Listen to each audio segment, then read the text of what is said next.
The House will vote today on a tax package that includes tax breaks for small businesses. This is a way to offset the cost of boosting the minimum wage. How much of a tax break should businesses get? We're talking to Jonathan Jacoby. He's Associate Director for International Economic Policy with the Center for American Progress, who says the minimum wage bill should be clean with no tax breaks. Also, Bill Beach, Senior Fellow and Director of the Heritage Foundation, who says we started off on the wrong foot to begin with by boosting the wage itself. Gentlemen, good morning to you both. Good morning. Bill, let me begin with you. You don't like this deal, even if it does come with a significant tax break. Why not? We really did begin on the wrong foot. I mean, what we have in the House bill are permanent tax increases for temporary tax cuts. And wage earners out there, especially low-skilled ones, are already going to be threatened. Their jobs are, in a sense, at risk because the minimum wage is rising, and we're going to see some problems there. But then to straighten all of that out and to make sure that small businesses don't pass on their increased costs to consumers, the House and the Senate have come up with tax breaks for them, but they're going to pay for those with permanent tax increases, which raise the taxes on capital and make it more difficult for small businesses to expand their business again. So we've got kind of a Rubik's Cube here. One move to make the minimum wage higher is being offset by others that are making it more complicated. And I think it's got a long ways to go before we've got good economic policy. Just to shows you what Congress can do to the economy when it starts to micromanage it. Yeah, Jonathan, are we going to end up paying for this even if it does help people in the lower income classes? Well, first, if we want good, sound economic policy, we should probably have our legislation very focused on the minimum wage in this case, and then we can do small business tax breaks in another bill. It seems to me the tax breaks are an afterthought.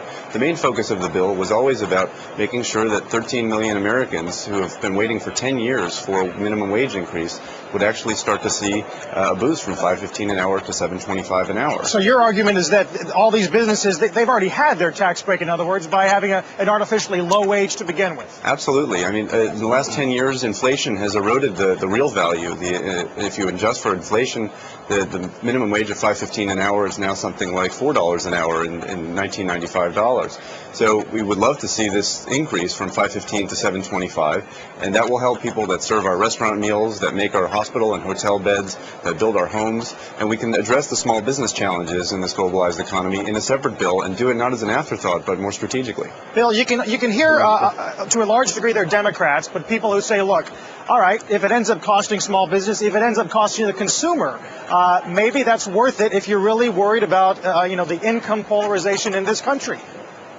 Well, the last time we increased the minimum wage, a survey of just the restaurant industry indicated that 252,000 jobs or so were shed by that industry because they had high costs, and those jobs. Bill, you heard Chairman Bernanke this week saying, all right, we might lose some jobs as a result of this, but it's not going to be especially meaningful. Well, it's going to be meaningful if you're trying to get a job, your first job, you're a teenager looking at the restaurant industry for that break. What we've had over the past several years is a growing economy making more jobs for people trying to get into that economy for the first time. Let's put our focus on growth, and that's why it is so wrong to increase taxes on capital at a time when capital is creating jobs for low-income people, for teenagers, for the kinds of folks that are ostensibly going to be helped by this minimum wage increase. Carl, if I could just jump in it's really the wrong direction in several different directions, and you need that tax break for the small businesses to compensate them for these higher costs. Jonathan, is this just, I mean, is this Charlie Rangel saying, I finally got some power here, I'm going to use it? Is that what it is about? It's more about political capital than it is actually helping the poor? No, not at all. No, this is a minimum wage increase that has bipartisan support. It's really something that, I agree with Chairman Bernanke that actually there are going to be, negligible concerns about layoffs. If you look at the states that have increased their minimum wage above the federal level, they've seen higher job growth than those that have left it at the federal level.